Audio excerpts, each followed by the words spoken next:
drawing with Google Draw with Aretha Franklin in the background.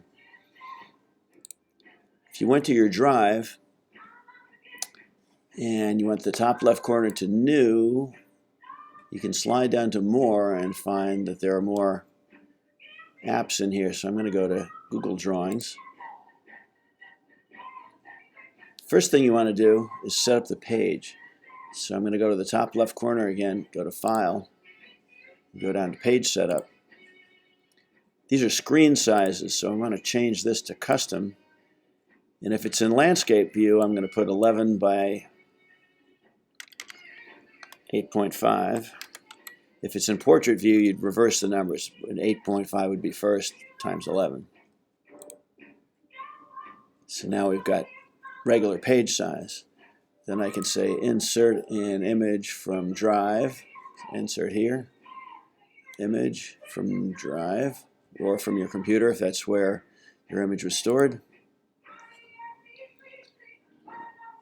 And select your image, just recent, or you could go to Drive, whatever. So we can go down to the bottom right corner, hit Insert, brings this guy in. We could crop it if we want. There's a crop tool up here.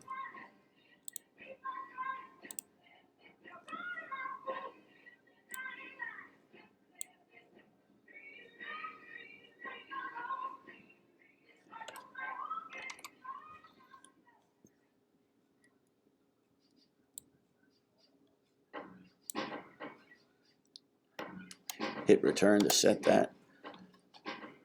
A couple ways to center this. One is through Format Options and Position. The other way is to go to Arrange here and go to Center on Page horizontally, Center on Page vertically. If I went to Format Options and Position, I should see that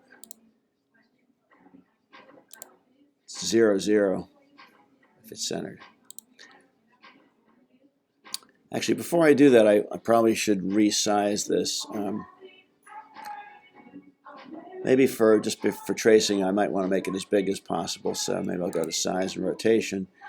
Turn on Lock Aspect Ratio so that it doesn't change the shape of the image. So maybe I'll go to 11. And then I could recenter it. I could recenter it this way also. Zero these guys out.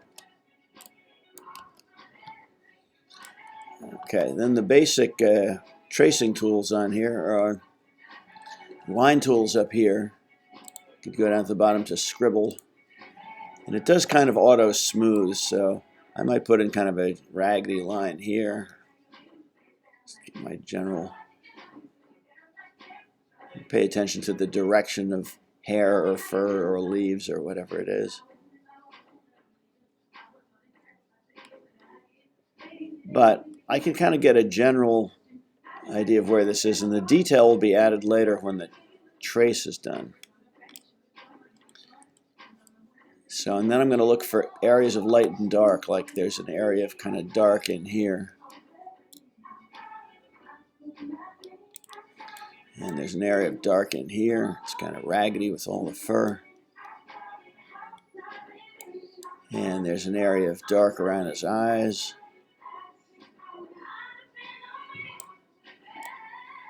I'm going to do this fast for this demonstration. Something like the eyes. Actually, I'm going to do the zoom. Go up to the little magnifying glass up here, and then I can click and drag out a box to zoom to it. For something like the eyes, I might go here to the Shape Tools, go to the circle, and what you want to do is kind of imagine the bottom of the iris and maybe one of the sides. So if I think the side is here and the bottom's down here, I actually start like in line with the bottom and in line with the side. So I'm going to start about here and click and drag that out. If you hold down Shift, it'll force it to be a perfect circle. And then it auto-fills with that bluish color. I can go up here to the little paint bucket and say make it transparent. I could also hold down Alt or Option and drag a copy over here. And then I could go back to the Scribble tool here and draw in the lids, basically. And The most annoying thing for me is that it's sort of auto smoothing this out a lot. And I'm not sure I can change that setting. Can also go back here to zoom and say zoom to fit. There's also Command Option left bracket. There's some shortcuts here. Command Option plus, that's the command, which if you're on a Windows keyboard would be the little Windows flag. Command Option plus, Command Option minus. We'll zoom out or zoom to fit.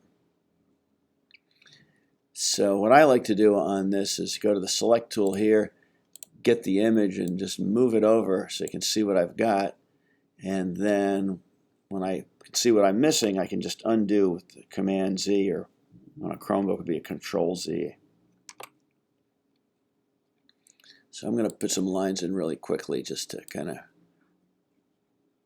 do this too fast. There's a shape in here with this light area.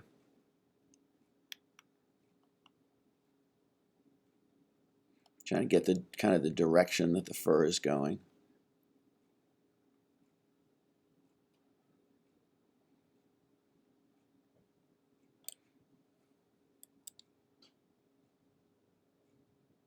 Oops.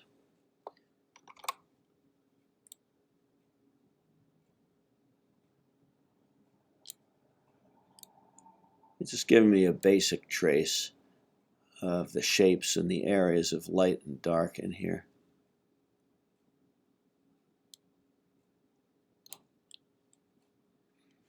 Okay, go to Select, move this over. Okay, I don't have quite enough detail, but I'm going to stop here just for the demonstration. Then I'm going to go to Select, which is right here. If you were drawing in white, you could drag out a box and select all this. Maybe, maybe not. I could hit Command A, that would be select all. I think because the drawing is not a line object, I could probably go up here and I could change the thickness of lines. Actually puts a border on the image, or thinness of lines. You can change the color. If you're drawing in white, you can change it back to black or some other color. In this case, we're going to go back to black, because you can be drawing in white while you do this. If it's easier to see in white, you draw in white. So I've got that now. And then the idea would be to go on your money drawing layout and measure the size that we need, the size of your image. What I'm going to do is, let's try this.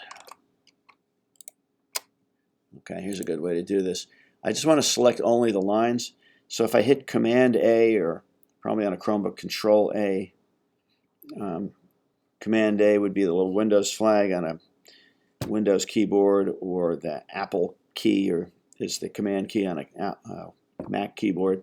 So I'm going to do Command A.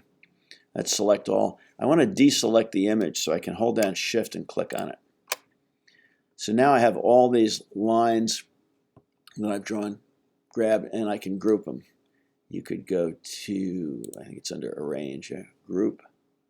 It's also a shortcut, Command Option G. So that's a group. If you go on your money drawing and you measure it, let's say that you need an image that is 3 inches high.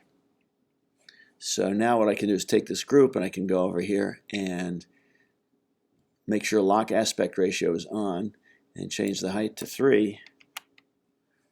And now I have an image that I can print out and use for my trace. So we print this out. We'll print this out, and then the idea will be to put graphite on the back of this. You don't have to graphite the entire back of the page, but if you graphite the area behind where the drawing is, so that it'll look like this on the front of the printout. We'll have an area of graphite on the back of the printout that's behind all these lines. And then when we line this up, might even have to cut it out to kind of line it up, but we'll be able to line it up on top of the money layout drawing and go over it.